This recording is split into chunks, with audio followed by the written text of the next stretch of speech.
你怎么了？这一整天都神思恍惚的，是不是还在担心10日之约啊？只要仲达一收到消息，他肯定会有办法的。你现在告诉我，郭嘉提的条件究竟是什么？他让你娶曹操的女儿，对吗？并没有，你不要胡乱猜测。曹丕已经全部都告诉我了。这是他的一厢情愿，我并没有答应。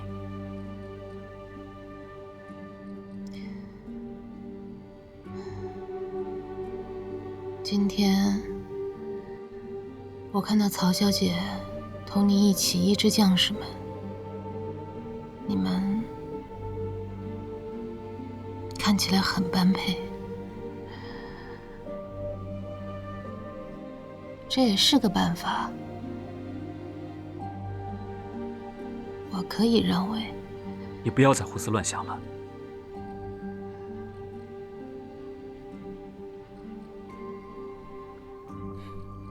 我已经告诉过郭嘉，完全不可能。你要相信我，也要相信仲达。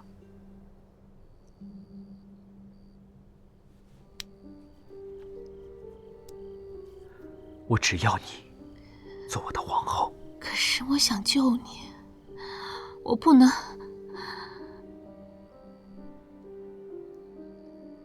我不能那样失去你啊！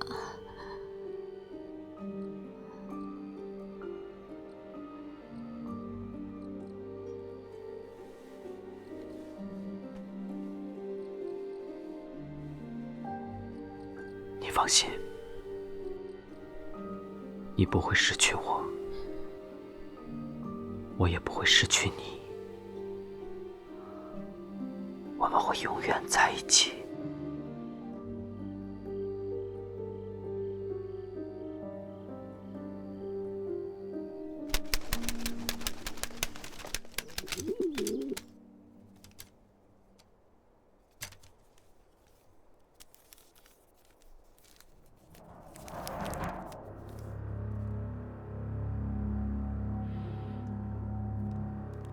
世间真有人能接近这个秘密，也只有你，郭奉孝了吧？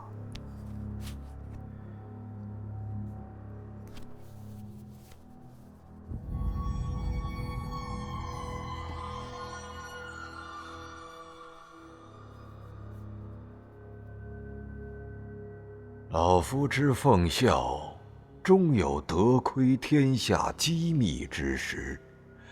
今知天子灵帝亲子，先帝孪生，国家危亡，物是人非。须社稷于玄微一脉，正乱世以治子之心。此傀儡也，人主也。君有辅天下之才，亦当有民天下之志。君其自责。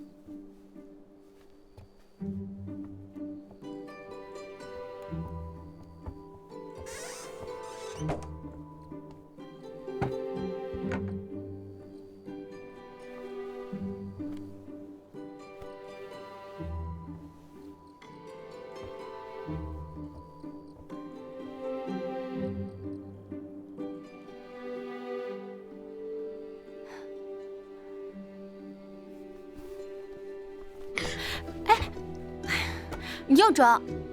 我没装，你想想啊，我天天坐在轮椅上，我不睡觉我干嘛呀？哎，你刚才偷看我那么长时间，想什么呢？没想什么呀。我在想，应该告诉令尊，你在轮椅上都坐胖了。我爹？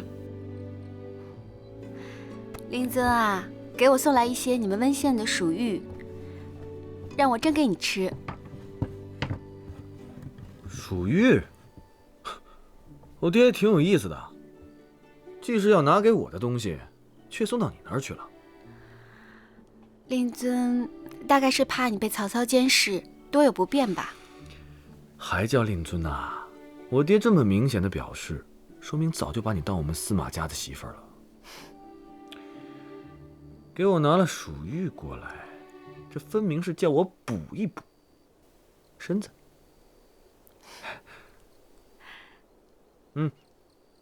趁着曹操不在，把我爹和大哥都接过来，咱们在这儿把婚事给办了。等义和回来，再补他一顿喜酒。胡闹！怎么能是胡闹呢？公子有新歌。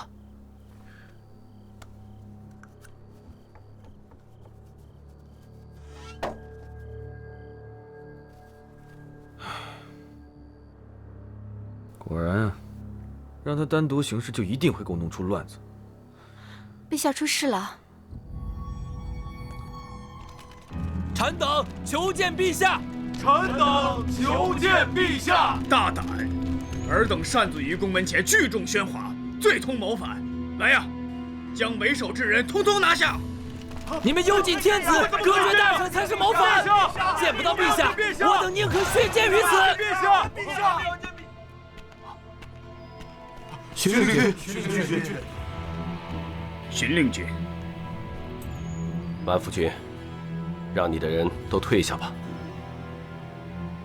退下。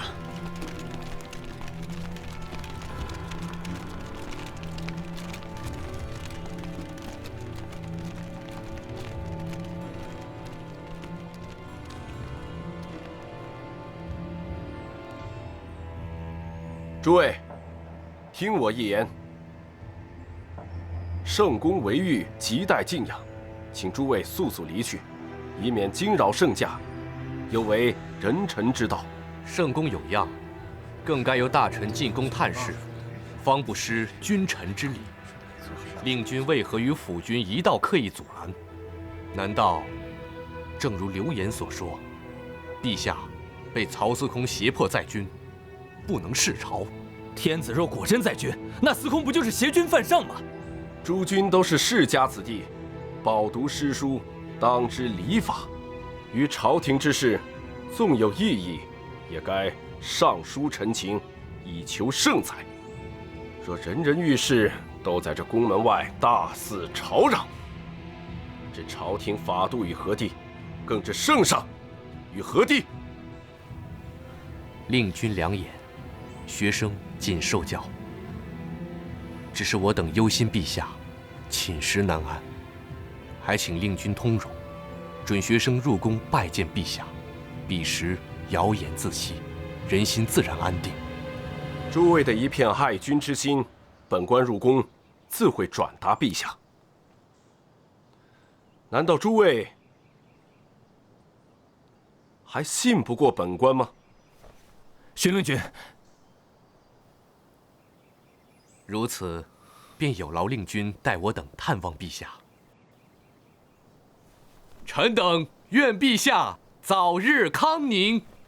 臣等愿陛下早日康宁。都退下吧。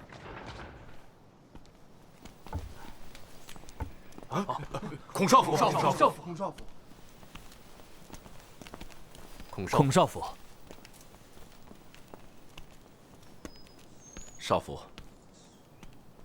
令君要入宫，老夫与你同路。哎，少府，陛下龙体抱恙，不宜多见外臣。少府有何要事，本官代禀便是。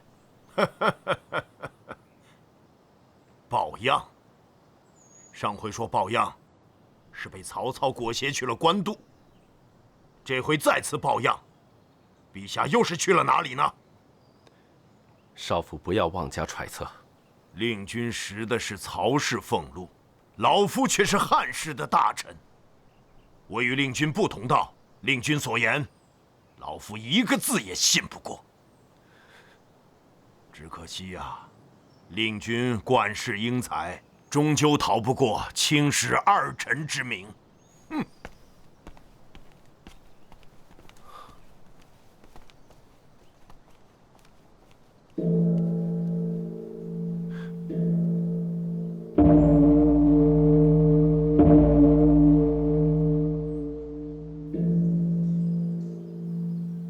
什么？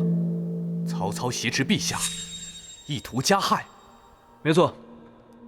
所以要马上把消息散布出去，把事情闹得越大越好。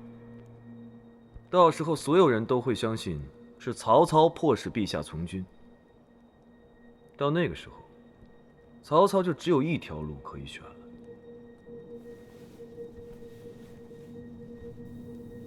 是什么？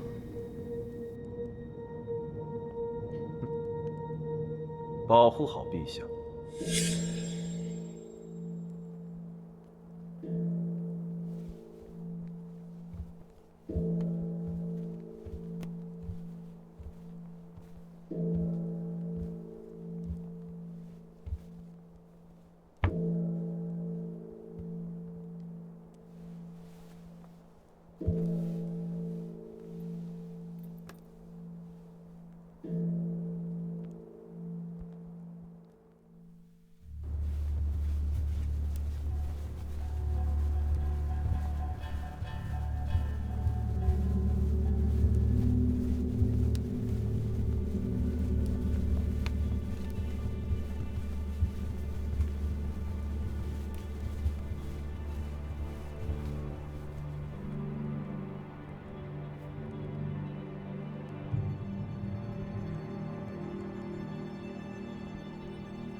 陛下龙体不安，已辍朝10日了。是啊，这到底是怎么回事呢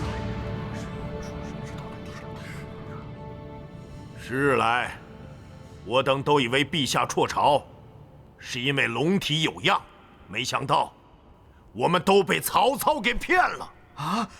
这是什么意思啊？老夫今日才知，原来早在10日之前，曹贼就已逼迫陛下随军北上。曹贼此举，分明是意在篡弑啊！啊，这事到如今，我等只能协力北上，奉迎陛下还朝。即便不能，也要联名上表，使曹贼不敢轻举妄动。如今陛下的性命悬于曹贼之手，一旦有失，大汉400年基业将毁于一旦呀！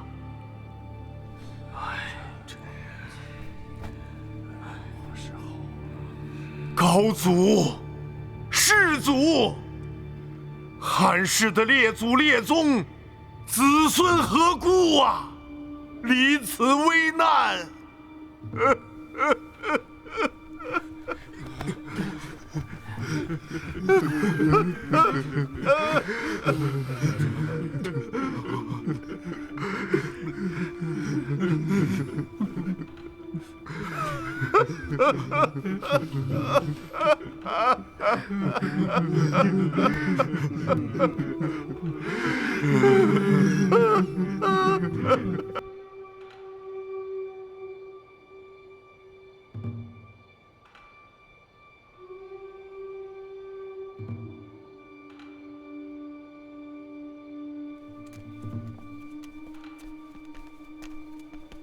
禀令君，崔尚书求见。是。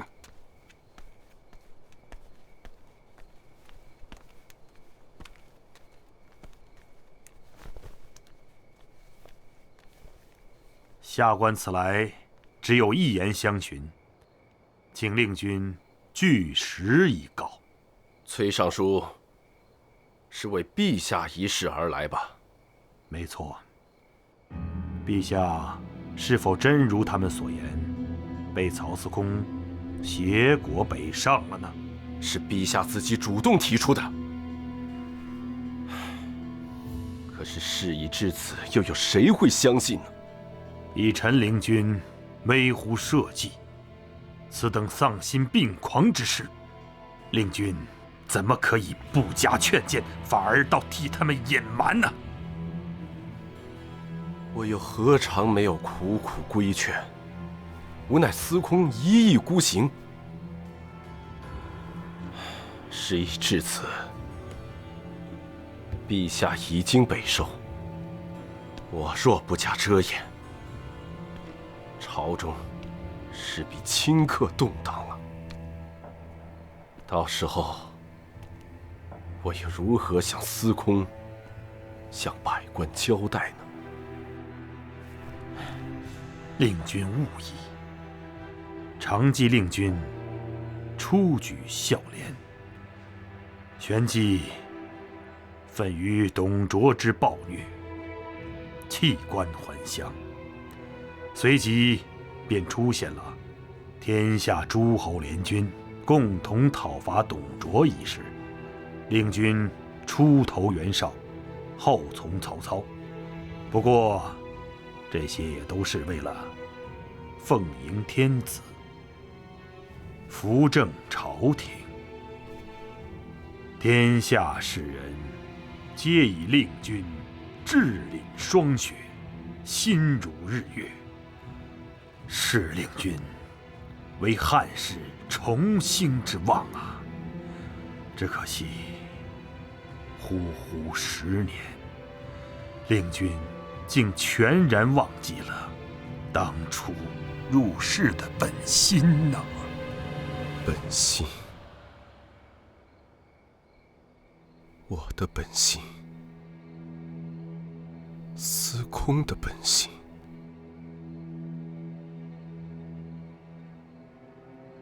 都已经忘却了吗？令君年少发愤，怀独见之兆，存救世之心，振天下之威望，迎天子于许都。难道这些全都是令君为了一己功名吗？可司空与我有知遇之恩呐！令君此言，难道是指曹司空，并非汉臣吗？汉室之路，袁氏之路，下官在河北之时，也曾为此耿耿不寐。不过，幸得一人当头棒喝，才得以如梦初醒。不知是何人令你振聋发聩？是陛下。陛下。今日卢玉他们大闹朝堂，荀彧和满宠都焦头烂额，你这个办法真的管用吗？今天被他们这么一闹，天子被挟持北上的事情就已经传开了。就算曹操把议和的身份公布出去，也没有人会信他，反而会认为曹操在造谣，阴谋弑君篡位。万一议和有个3长2短，那曹操也会和董卓一样，遗臭万年。所以我猜曹操不敢轻举妄动。要是万一，他根本不在乎遗臭万年呢？这政坛啊，就像是赌局，既然上了桌，哪能不下注啊？况且这是我唯一的赌注了，就算只有一线生机，我也会全力以赴。你跟杨修一样，都是爱冒险的赌徒。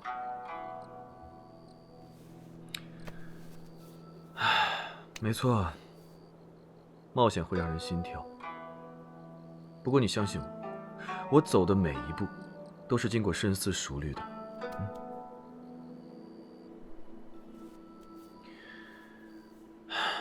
你看，这天地如平，群星为子，天随人意，便可以与天下英雄共议，岂非人生最大的乐事啊？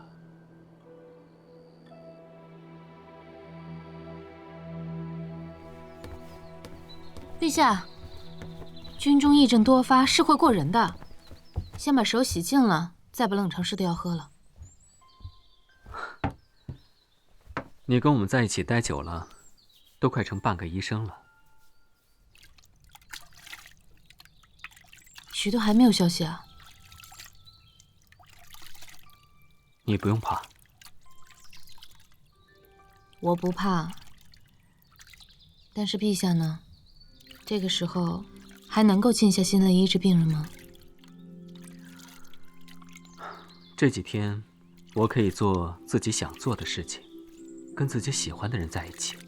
这天底下还有比这些事情更快活的吗？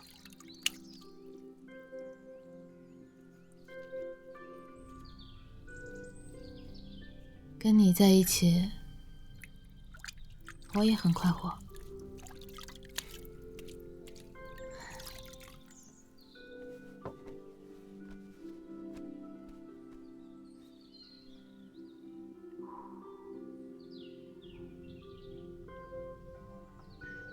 陛下，我能帮你做一件事。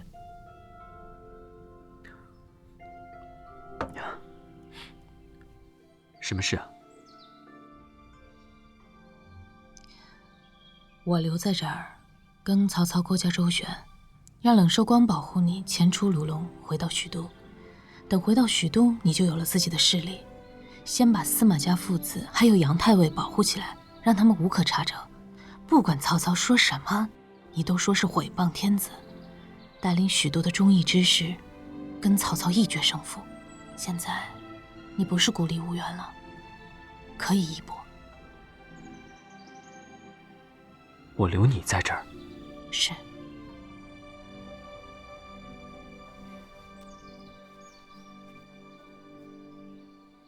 其实这2天，我在想另外一个办法。既然郭嘉他已经知道了真相的一半，倒不如开诚布公的全都告诉他。那怎么能行？郭嘉要是知道了，他一定会告诉曹操。陛下的身份暴露了，这对汉室是灭顶之灾。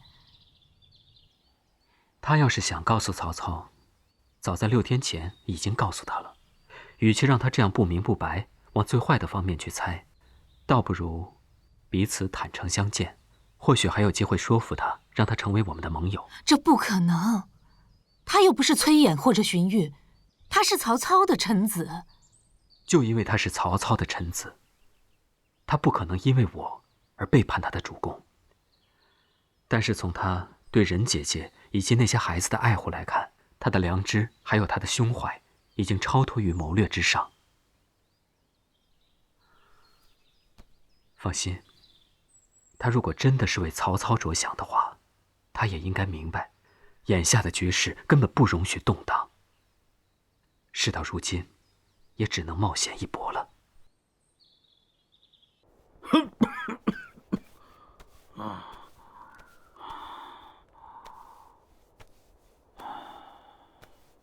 当年我们师兄弟各有所好，师傅的医术也只传给了你一人。现在我身体里乱七八糟的毒，就算是师傅复生，也没办法解得了吧？你遁入山林，清心寡欲，我可以保你10年无恙。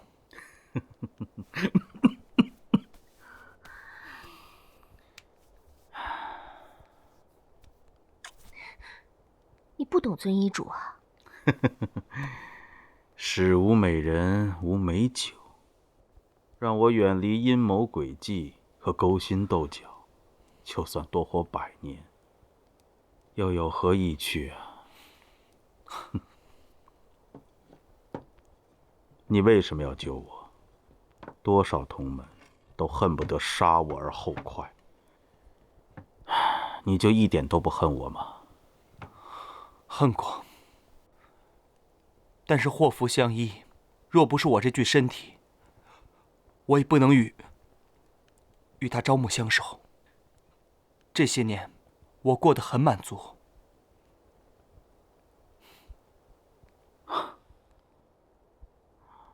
若是为了他，你不更应该杀了我才对吗？师兄又何必明知故问呢？陛下让我来医治你，陛下和皇后的心意，你应该一直都很清楚。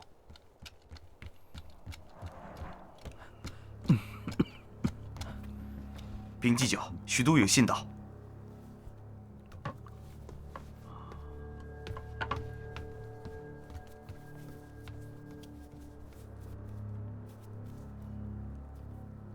师兄，你操着四面八方的心，还怎么养病啊？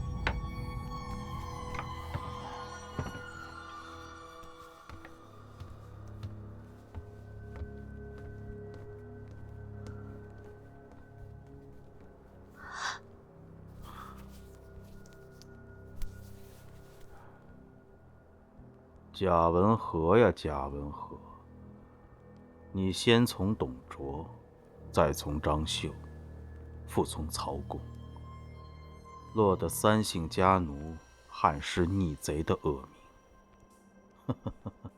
谁料到，你居然一直在保护汉室。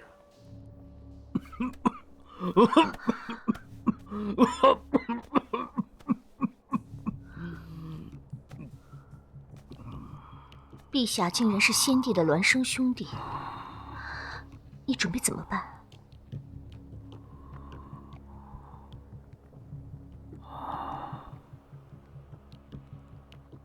毕竟，我是曹公的臣子。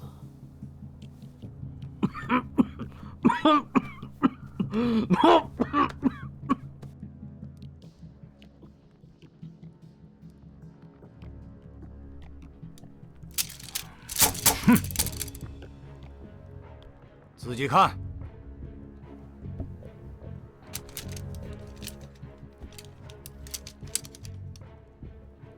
许都大臣誓死们冲击皇宫，顾不过出征几日，许都就出了如此大乱。这些乱臣贼子，看来孤还是对他们太优容了。父亲，天子北狩之事既已传扬出去，不如索性昭告天下。陛下御驾亲征，讨伐叛逆，既可塞悠悠众口，又可振奋军心。父亲觉得如何？如此一来，父亲挥斥塞外、扫平胡臣的赫赫威仪，岂不都成了汉室的荣光？此意万万不可。父亲，如今天下分裂，诸侯四起，父亲需要天子以正名，天子也需要父亲的拥护啊！在重归一统之前，与天子合作才是最好的选择。父亲。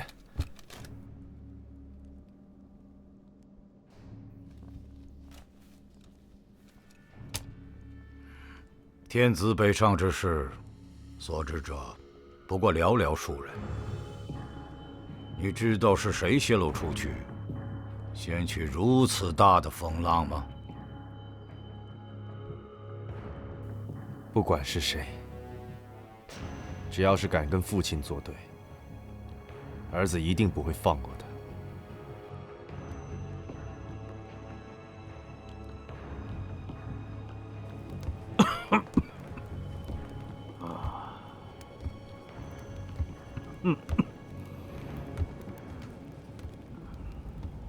郭祭酒酒后了。陛下，这三边属色，无限江山。这边塞的风景，果然与中原迥异。祭酒真是会挑地方，如果不是站到这高处，根本就看不到如此壮丽的风光啊！陛下身在边塞，却能影响许都的人和事，臣十分佩服。彼此彼此，军师于帷幄之中，决策千里，朕也是很佩服。那个司马懿与杨公子是兄弟相称吧？居然在我面前耍计谋！天底下能够杀郭家一个措手不及的人，也只有他一人了吧？祭酒在说什么？朕不太明白。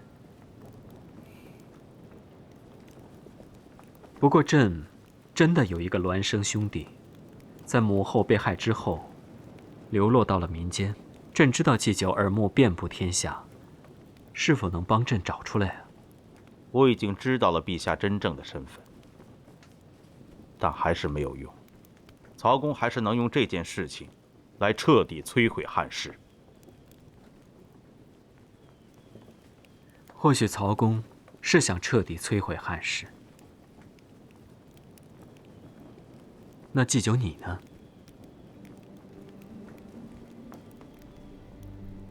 冷常侍，虽然你身为宦死，但我与陛下却一直将你当作可以交心的朋友。我们的秘密也从来没有瞒过你。那是娘娘和陛下的厚爱，奴婢敏感妩内。有一些话，我只能同你一人说，希望你能牢牢记住。娘娘请讲。陛下今日去与郭家交涉，一旦不成，我会一死以殉先帝。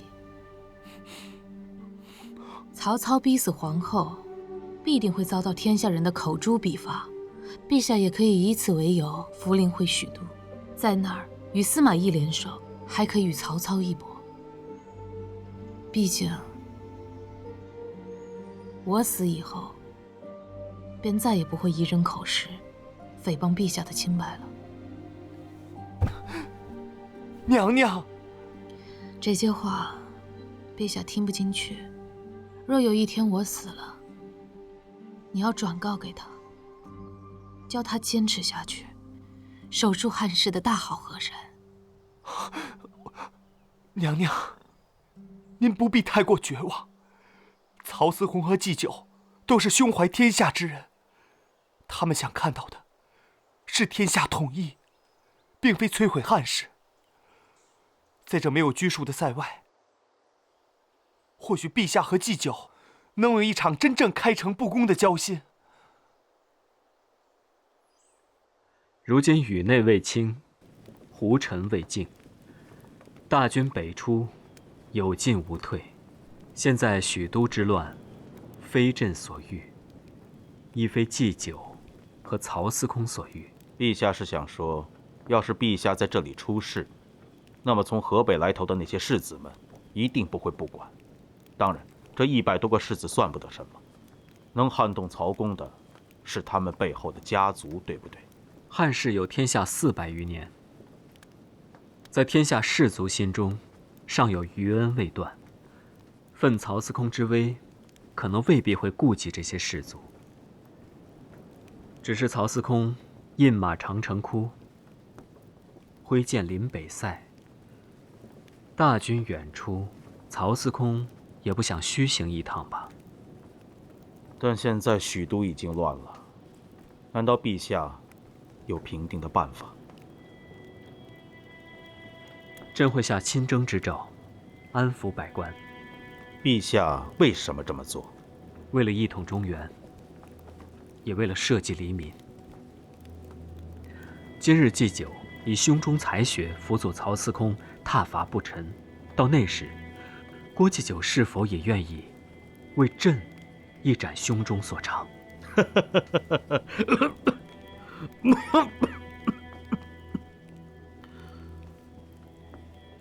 陛下明知臣是曹公的心腹，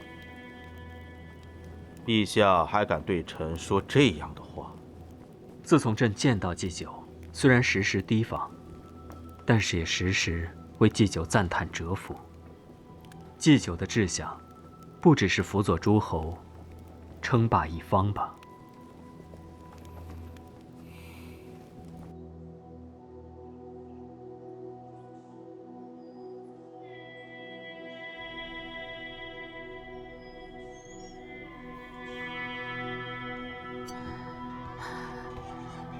陛下，怎么样？郭嘉讨有没有答应陛下？在这场战争胜利之前，他绝对不可能向我宣战。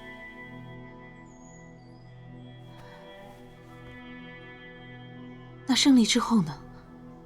胜利之后，我也不可能束手待毙。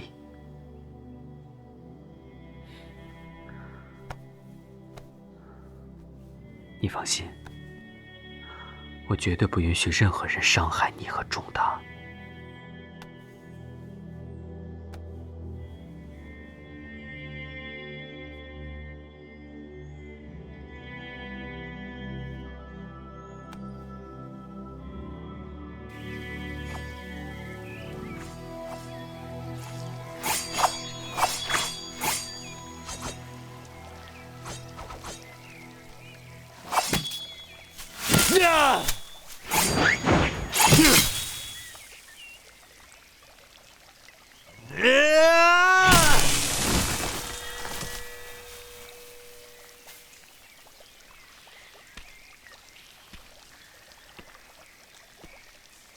你为了他什么都敢做，只要有他在，你是不是宁死都不肯归顺我家？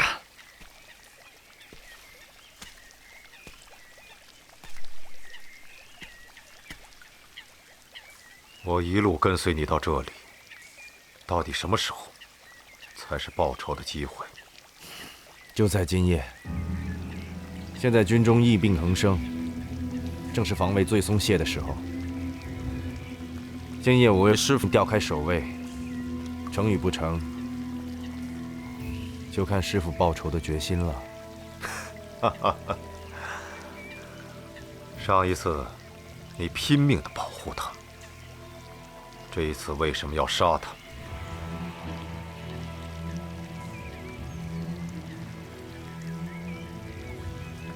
因为我终于明白，我满怀痛苦，苦苦追寻，究竟是为了什么？他的皇位，他的谋臣，这一切都只有在天子驾崩后，我才有希望。天子就是我唯一的阻碍。很好。天子被刺，全天下的人都会认为是你父亲下的毒手，但是坐享渔翁之利的却是你，对吗，徒儿？你连人生最后一份情感都已断绝，将来你的剑法一定在我之上。情感，我人生中的情感，不过都是虚无的幻觉而已。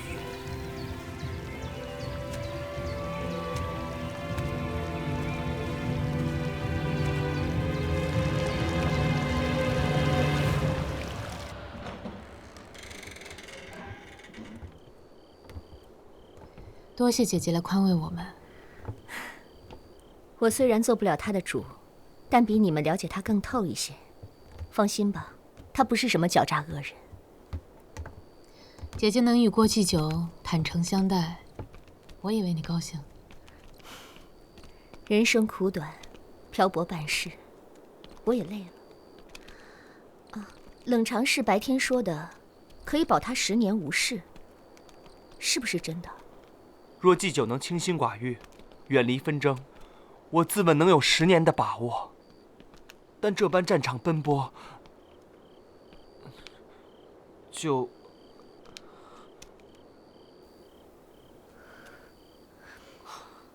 这几天，他的身体越来越差了，整夜的咳，我真的很担心。郭祭酒的病，真的没办法了吗？刘协，拿命来！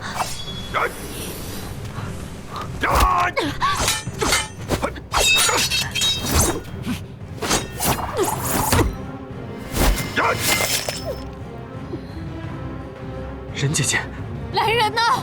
有刺客！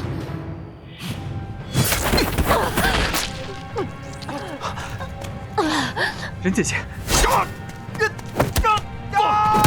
任姐姐，任姐姐，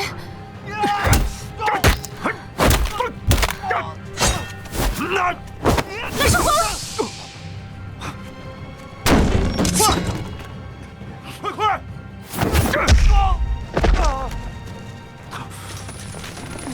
快！追！刺客在这儿，快抓刺客！快抓刺客！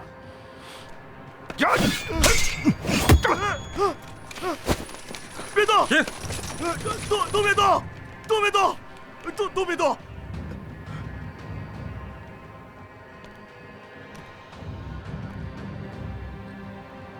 曹氏规矩，不救人质，抓刺客。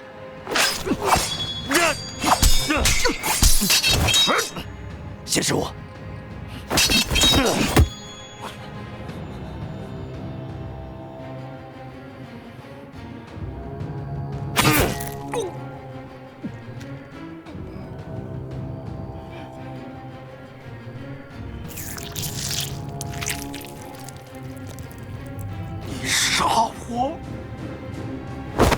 二公子，追！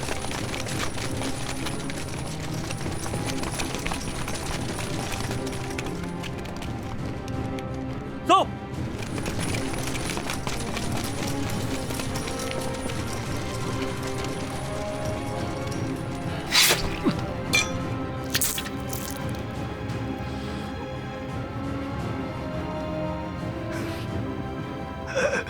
你害怕了吗？怕我杀了你？你是我在世上唯一的传人，我怎么会杀你？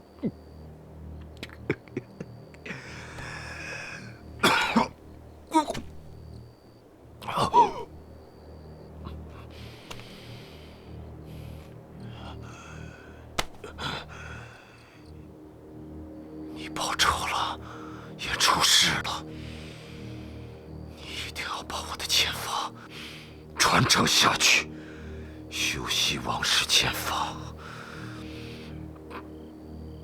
就终生无法摆脱恐惧和戾气。这是我对你的馈赠和诅咒。